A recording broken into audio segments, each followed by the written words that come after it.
How's it going, guys? Welcome to another Dongers of Runeterra video. So here we go. We are at the decks of Runeterra, and the best thing since patch 1.2, the Rising Tides patch, is that we've got probably the most evolving meta in any card game, never mind online, but anywhere in the world right now. So what was tier 1 or tier 2 only 2 or 3 days ago, never mind a week ago, has now probably either went skyrocketing up or plummeting down. So this is just a quick video from us. We are Dongers of Runeterra. We're a brand new Runeterra community in the EU. We have members from Germany, the UK, Ireland, like myself, Sweden, Denmark, France. We have people from all over Europe. So if you'd like to join us, we have our own Twitch channel, we have our own Discord channel. All the things will be in the comments below. I will link everything to it, and let's get on with a very quick overview of everything that is happening. So let's go to the first one, which is Heimervi, which has always been a top tier. But two things happened to Heimervi that people thought was going to make it worse. Number one is Vi. So as you can see, she's went down to 4 health. She starts with tough, but she'd had 5 health. And people went, that's she's not as good. Because she was everywhere, so that's why she got hit with a nerf hammer. But ironically, she's still good. Like, she's still in lots of decks. And she deserves to be in lots of decks, because for P&Z, where both champions are from, she is even better than Heimer Donger, which is where we get our Donger from. Heimerdinger, Heimerdonga. So these two have been really huge staples in the meta for at least the last 4 weeks or so, if not longer. Competitively, especially in ranks. There is the Mobilytics team. They have all these things as well. Decks of Runeterra is a different website that we can see decks for. So this particular one runs Champ Punk Rockets. Create a hand of a random spell from another deck, so like Plunder, and which is kind of handy. And Shadow Assassin and Solitary Monk, that's pretty much it. And everything else is going to revolve around Vi. But they also got hit with Deep Meditation. So Deep Meditation used to cost 4. And it doesn't. It now costs 5. But it costs 2 less now if you cast 2 spells in the last round. And this deck is mainly spells. So this one specifically has 26 spells and 8 followers. So the chances of you casting 2 by about round 3 or 4 are huge, which means you're now getting Deep Meditation as a burst spell for 3. Does that make any difference? Well, let's see. I don't know if I can actually do this. Let me bring up Heimerdinger, which is this. So he brings out all the turrets, the Dongers.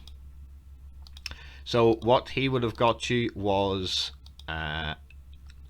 this, which is a Mark II evolution turret with tough, fleeting, and 2 in 1. It'll cost nothing when you bring it out with a 2-cost spell, because whatever value of the spell it is, that's the turret that you get. 2-1, it's alright. By adding the extra 1 cost to Deep Meditation, you now get this beast, this 3-1 fleeting, elusive. And there are so many 3-mana spells. There are so many. So this deck runs 1, 2, 3. What? This deck is amazing. It's got a couple of Denies, a couple of Spirit Refuges, 3 Will of Ionias, the most broken card in the Ionia spellbook. Apart from Deep Meditation in this deck, It's Key Guardian, which grants barriers. Thermogenic Beam, just keeps people off the board. Mystic Shotting. Flash of Brilliance. Flash of Brilliance, so good. Random spell, it costs 6+. You know, you can just get amazing spells. And then the 6+ brings out your 6+ Donger. It's a real good deck. It's a really, really, really good deck. And if you want to grind, if you're bronze, silver, gold, it's probably one of the decks to go to. The next deck is Deep, and people either love Deep and think it's brilliant, or they're like me and it's like, oh, so essentially what you're doing is you're just waiting to go deep, and this 0-12 goes to 13-13 with tough and fearsome, and that's just bonkers. Like that's just stupid, like really stupid. But there are other decks. There's another win condition, which is him, where your units or your cards have been tossed 25 times in this game, and then it obliterates the enemy deck, and it only leaves 4 non-champions. So it gets rid of absolutely everything, takes your deck, rips it apart, and leaves you with 4 things that don't do a damn thing. So there is also that. Added to which, Maokai has regeneration, which is just what? So if you don't kill him while he's at his normal level, just here, he gets regeneration. Yuck. Deep decks are not really my thing at all, but they do a lot. The Drag Dredgers, toss 3, that's real good. Thorny Toad, toss 2, heal your Nexus 2, it's pretty decent. That's a toss 3. And then we have also sort of things like toss 2, which is another Thorny Toad. That's alright. Jettison's brilliant as you toss 4. So you can get rid of most of your cards, get to 15 left, you go deep, and you smash everything out for pretty much nothing. That's the card though that helps the most if you haven't got Nautilus, the Lure of the Depths.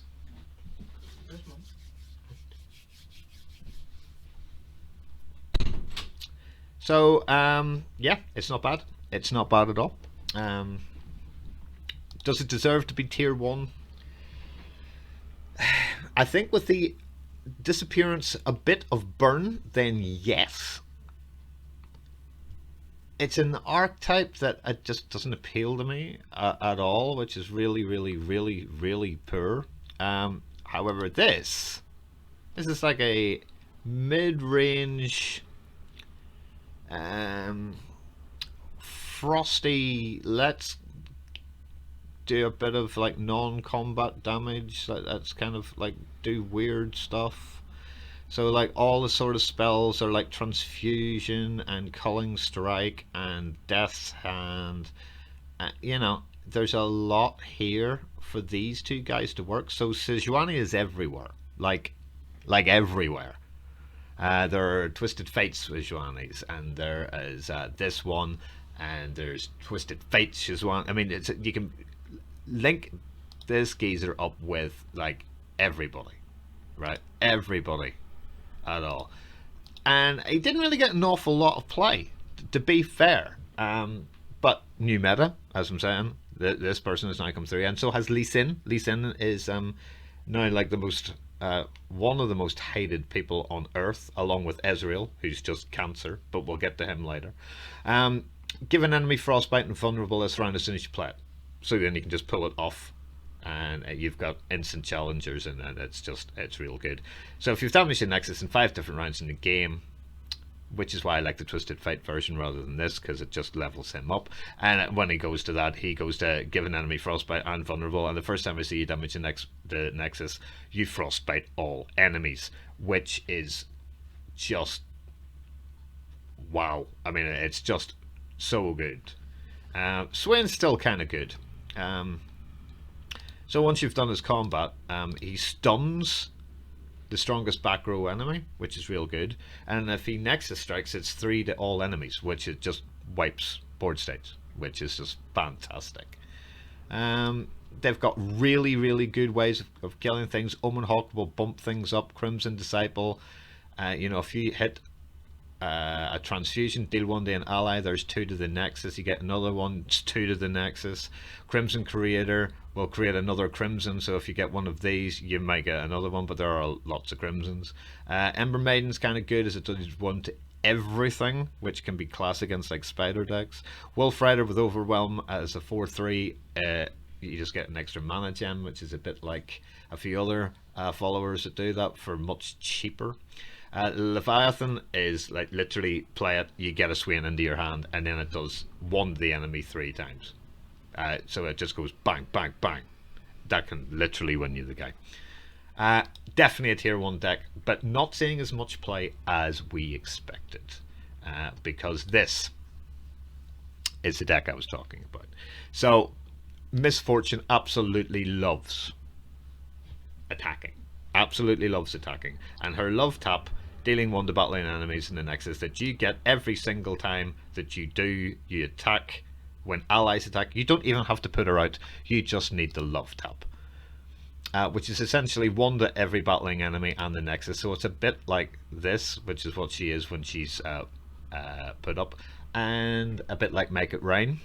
So you're plundering away and attacking all the time, which of course is then damaging the nexus in 5 different rounds. So if you can get out her and keep her safe. So how do we keep Miss Fortune safe at a 3/3?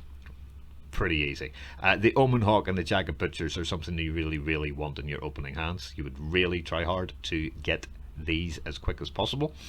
Hard Gun helps as it's the strongest enemy is vulnerable. Ruthless Raider is just a big unit, and then it's all these lovely things. The Petty Officer, Powder Kegs, it makes all your spells go better. Yordle Drifter, another warning shot, 3 of them. If you can get one of those in the first hand or the first 2 hands, you're flying for round 4. Rizzle Hunter is really good as a scout, and Navigator is really good as a scout, so you can get in and get that damage in nice and quick, again raising both Miss Fortune, because it's at every time you attack, or that is really, really good. So is Make It Rain, as it will hit the nexus as well, and the warning shot hits the nexus. So there's like, it's so lovely involved. And then you've got 2 cards that can end any game. So heal all your allies and your nexus 3, and then you can rally. That's mad for 6, especially with the stats of a 4/5. And then Riptide Rex, you can plunder all day with this deck, and that does it, the random 7 cannon barrage thing, which again will wipe the board with people. This is probably my favorite Suzrani deck going in the meta right now. It's so much fun to play. It is so much fun to play. I really enjoy playing it. I love Miss Fortune. I just think she's brilliant. So we've got 2 more left. Obviously Bannerman, Demacia got a little hit. I mean, they did get a little hit. It's Fiora and Garen. Fiora, you know, if you kill 2 enemies, you go to this. If I've killed 4 enemies, you win the game.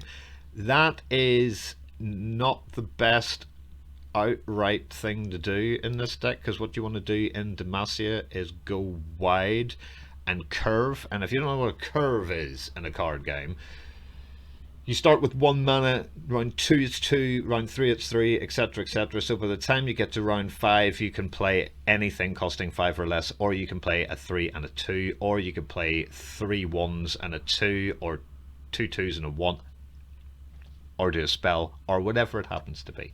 But the curve is, you would love to see this one,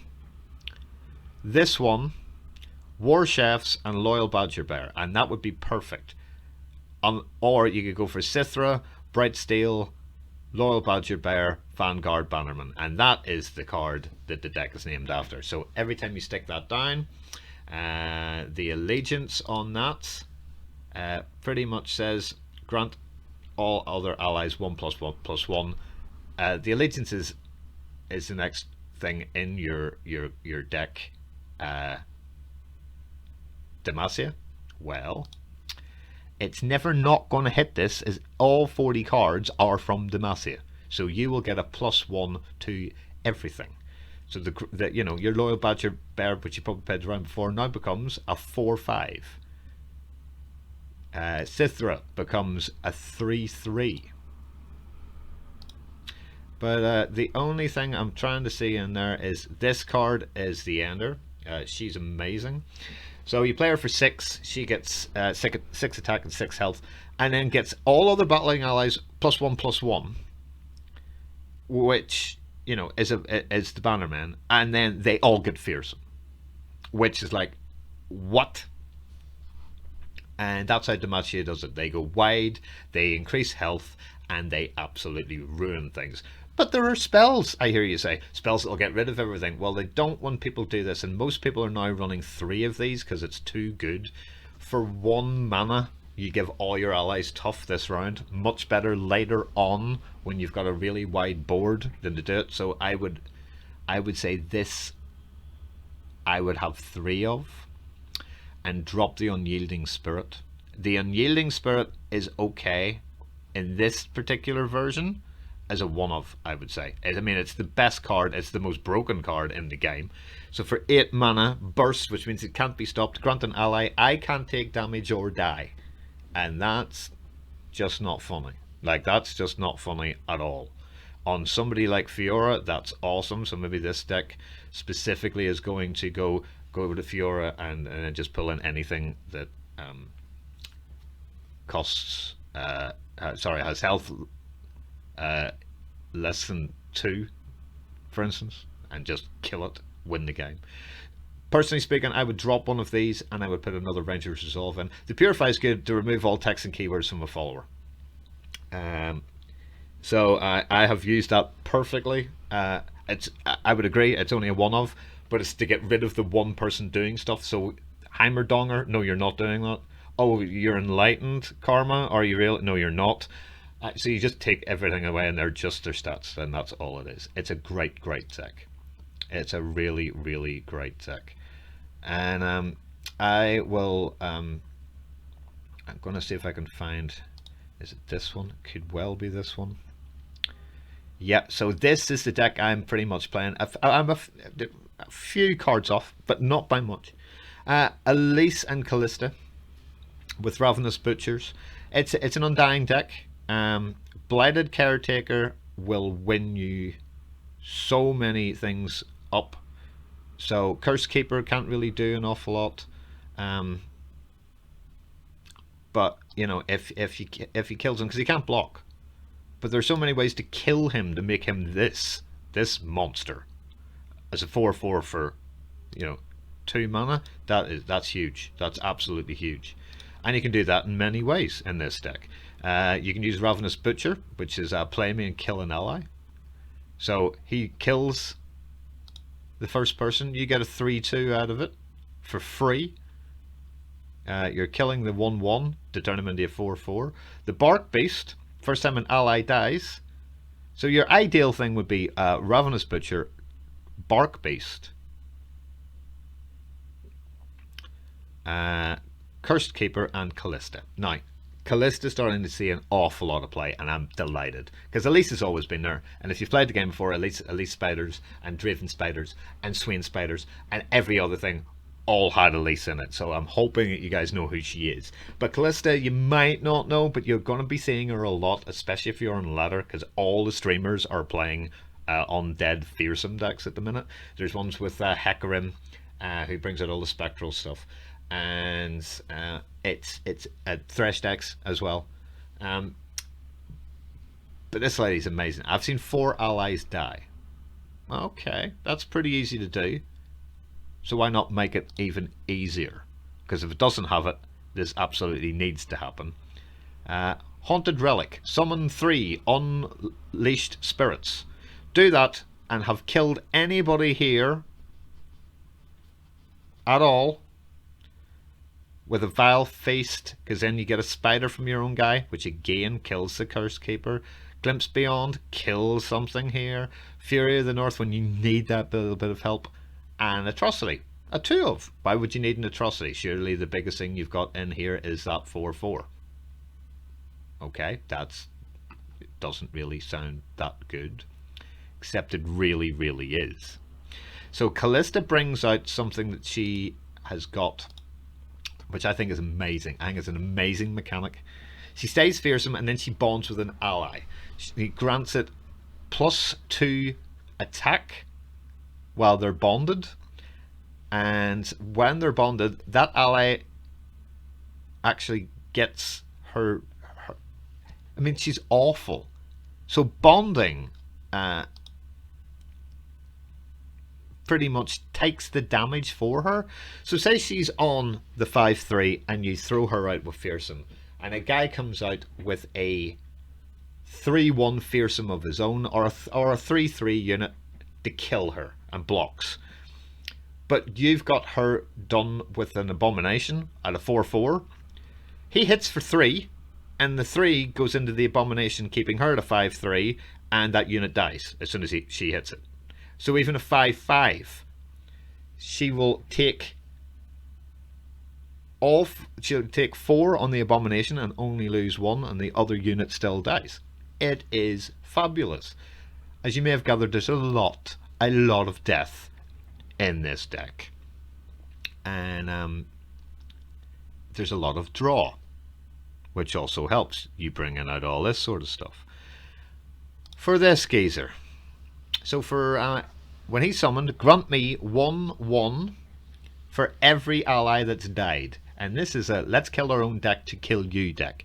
The average coming out with They Who Endure is a 9-9 or a 10-10, and it will win you the game. And this deck literally has 3 of them, and they're not uniques, so it's not like it goes to a spell. It's a follower. You can get all of these out from round 6 and stack them all the way up, and the game is yours to win. So those at the minute are the top decks. It is the 5th of June 2020, and we're here to kind of help you kind of see some of the better ones. These are like the better sort of decks. Ezreal Karma is really good, because Ezreal is cancer. I said we were getting to him. You target enemy units 8 times. That's so easy to do, and he levels up in hand. So you don't even need to drop him, because he's only a 1-3. Or you can drop him if you don't think he's going to die and they don't have an elusive they can kill him with. But once you've done that, you get this nonsense. Create a fleeting mystic shot in hand. When you cast a spell, deal 2 to the enemy Noxus, and then you still get this in hand to do 2 to anything that you want. It is bonkers. Like, it's oh my god, it's one of those. And then you combine her with Karma. It's not a nice playing experience playing Ezreal Karma. It just isn't. It's really horrible. And of course, with Ionia, this is going to be not that many. Claws of the Dragon, you're putting out that many spells, it's always going to be there. The Dragon package is really good. The one that gave one of the decks we were talking about earlier, put a mana thing in. That's good. This is getting you a Dragonling, which, to be fair, it's ethereal and does 2-1, but it has a lifesteal. You get it for free. Who doesn't like things for free? And then Chumpawumps, which is a couple of mushroom clouds and all that sort of stuff. But Yone is awesome. You just play it and you stun 2 enemies, and that's your opponent dead. They've put out their Callista and they've put out their Hecarim, and it's not your go. And then you play this, and they just sit there and do nothing while you go to face with Ez and Karma, casting 2 spells a time at everything. And then to keep the Mystic Shocks going, we've got Mystic Shocks over here and Get Exciteds, 3 Wills, 3 Death Meditations, couple of Rummages to get through your deck, and Thermo Beams. This is 100% a tier 1 deck. There is no doubt about it. It's slightly more difficult to play than a few other people, but yeah, it looks good. That specific one is from Blazeazen. Swimstream, brilliant, phenomenal streamer. Thank you so much, Swim, for everything you do. He's got a website and all that sort of stuff. You can look him up online. He's dead easy to find. or you can go watch him on Twitch where he's always on. Fresh Lobster is a streamer from Germany. Amazing guy. I sub to him. He's fantastic. Pretty much outside of that, we've got Burn, which isn't as brain dead to play as people say it is, because it isn't. You know, you've got to use your Crimson Disciples, right? Your Demolitionists right into that. You know, deal 1 day an allied to do 2. That's fine. I've survived damage, deal 2. You know, so you played 2 the last round, then here again, and then you've got this. So you want him to die, because if he doesn't die, he's doing 3, and then this one's doing more to face, and Mystic Shot's doing the face, and Get Excited's doing the face, Knocks and Fervors, and it's just horrible. No champions, run the board, keep it as wide as you can, pressure, pressure, pressure, but be sensible with what you're doing with the spells. The spells make you win. So, read the card text and keep it all in there. But it is now, in my opinion, it has dropped down. I don't think that is tier 1 anymore, and again, they are actually saying it's tier 2. Frostbite Control will be an Ash deck. It depends who it is, but again, it's with Shizwani, and it's all things that frostbite an enemy. Brittle Steel, frostbite an enemy. Harsh Winds, frostbite 2 enemies. You know, there's a lot of things kind of going on. This is a bit more of a control deck. You're kind of stopping people doing their win condition while advancing your own. So Omen Hawk again, 1/1 to everybody for the next 2. Trapper's brilliant in this deck because it creates an enraged Yeti, which costs 1 and it's a 5/5. Yuck. Yeah, not good. And can overwhelm a board brilliantly. The Hearthguard's pretty good. So it's all allies in your deck, +1/+1. So it's like a super version of the Omen Hawk. But then it does cost 5, but gets exactly the same level of stats. That's a 1/1. This is 5/5. Reckoning's interesting. If you have a 5+ ally, kill all units with a 4 or less power. Yeah, that happens a lot. Seeing as you have Sejuani, which is handy. And I think Ash is only a 5. So both champions, never mind leveling them up. That is a great thing to play around round 6, depending on your board state.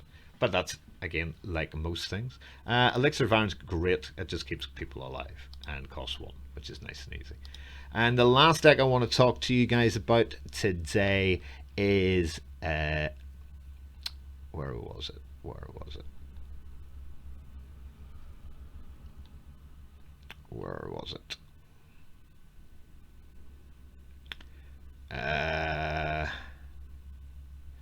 Yeah, here it is.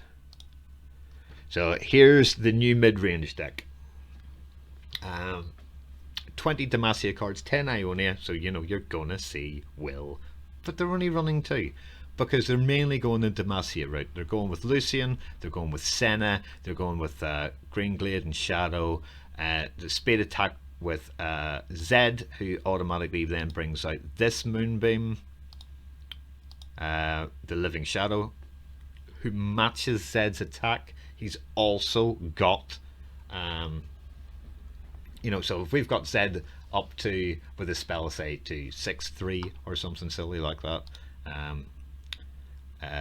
or we've done, say we've made him 6/2, he becomes the Living Shadow becomes a 6/2, and then with all the quick attack that's in here, because Lucian, he's quick attack, and Senna is also there as well. Which is pretty good. So these two are linked a lot, and then they go to double attacks. So now they're hitting for 4s twice, which is okay. This deck is really good, but it seems to be, I mean, it's not, it's like, it's tier 2. It you know, there's not enough wills, there's not enough denies. The Twin Disciples there's not enough of, because they're going pretty much more all in on units and try and beat Demacia. So it's like it's like control decks should be doing much better than this. I'm assuming there's a far better deck than this on the Decks of Runeterra website, but I'm trying to find a Lee Sin one, and let's see if I can find a Lee Sin one. There we go. Here we go. Now this is a deck that I can see genuinely starting to become really, really popular. Again, 21 spells. They've got Claws, Eyes, Shadow Assassins, Chumpa Wumps, and Plaza Guardian. Now, reduce my cost by 1 for each spell you've cast this game. That will never cost you in a million years 10 mana. Not ever, not once. You should be getting that cast for about 3 by the time that you can get it and play it. So here's all your, I mean, it's, I'm not repeating myself. I only have probably got the best spells. The Key for Barrier, Retreat, and then you get a fleeting return back for anything that costs 3, or I'm pretty sure it's 3 or less. Let me double check that. Yeah, it costs 3 or less back from hand. Will of Ionia, which is just brilliant. Get rid of anything. Spirit's Refuge, Lifesteal with a Barrier, Deep Meditation for more spells. Progress Day. I'd maybe like to see a second one of that. You draw 3 and then reduce their cost by 1, which in a deck that wants to do a lot of spells is fine. But this boy's awesome. This is Lee Sin. He's the blind ninja. When you cast a spell, give me Challenger, and if you cast another, give me Barrier. He costs 6, 3 attack, 6 health. That's pretty good. He levels up after 7 spells in the game. Most of your deck is spells. So if you get a second one in hand, you get a Dragon's Rage, where you kick their enemy into the Nexus. If the enemy survives, you recall it. But then he goes to a 4/7, and then he Dragon Rages all people that he challenges straight away, which is completely like, what? Yeah, it's horrible. It's horrible. And if you put him up, because, let me bring this back. He's just is he the new Ezreal? Can he be as hated as much as Ezreal is? Possibly, but who knows? So that is pretty much, at the minute, first week of June. That's pretty much the meta right now. If you want to have a better look through this, you can go to Decks of Runeterra and have a look, and you can put your own decks in and all that sort of stuff. Find out who the best sort of players are. It's a really good website. The other good website is this. Let me show you this really quickly. This brings through a whole load of details. This is Mobalytics, and they bring out all of this stuff over here if it decides to load, which it is. Good. So there's the meta tier list here. So let's see if they're doing the same as what we did. I would assume so. The meta is it's very varied, very wide, and that's a good thing about it. So Heimer, Tempo Sejuani, Monsters, so that's the deep one. Burn Aggro, Misfortune Quinn, Sejuani Vlad, Bannerman, Ezreal Karma, Midrange Shen, which is a brilliant deck. Like, I think that is just fantastic. Yeah, let's have a quick look at this. I love synergies in decks, so this is one of my favorite decks. There's lots and lots of spells: Unyielding Spirit, Ripostes, Relentless Pursuits, and Single Combats. There are other things you can put in here to not go as big and wide here, but you know, if Shen is giving up barriers, that keeps her safe, and your win condition is kill 4 people.